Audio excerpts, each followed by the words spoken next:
There's an old joke.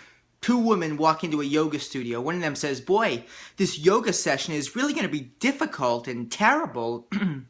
The other one says, "Yeah, I know, and it's going to be such a short session, too." Well, that's essentially how I feel about yoga in general. You know, it's a practice that's mostly filled with misery and dread and horror, and yet each pose ends much too quickly. I tell you, I'd never want to be a part of any yoga studio that would have somebody like me as a member.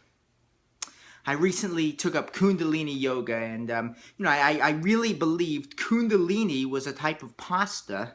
You know, it sounds like tortellini, linguine, spaghetti, and I figured I'd be eating gluten-free pasta while chanting Sat Nam, Sat Nam. You know, turned out to be much more challenging than that. You know, I'm doing all sorts of these random chants. I mean, I feel like I'm a cheerleader for the the spiritual globetrotters. And there's tons of sweating. You know, I mean, I just sweat pouring off me and everyone around me. I'm like Shaq at the free throw line. You know, I mean, the classes have a horrible stench to them. I mean, it smells like nobody's washed their feet in 10 years. I mean, it's very similar smell to a Chili's restaurant. I turned 27 recently, and I'm not worried about aging. I mean, I'm not one of those types. I'm relatively healthy. You know, I've got a sensitive GI tract and a bald spot in the top of my head. I mean, that's about the worst you can say about me. I think I'm going to get better as I get older. You know, I think I'm going to become the balding vegan type as opposed to the distinguished animal-eating gray.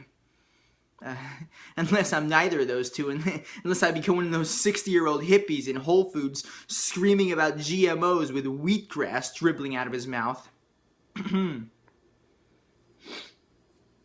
Vinyasa and I broke up recently, and I just can't get Vinyasa out of my mind. I mean, a year ago we were in love. And jumping in saunas, doing a sauna, practicing prana and ashtanga, and wearing $100 yoga pants by Lululemon.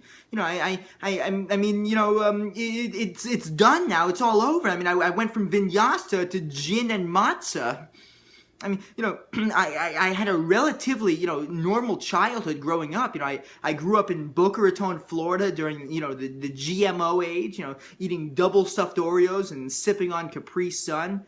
I mean, who would have thought a Jewish kid from Boca would end up with broken relationships with yoga practices while referring to Deepak Chopra as his godfather?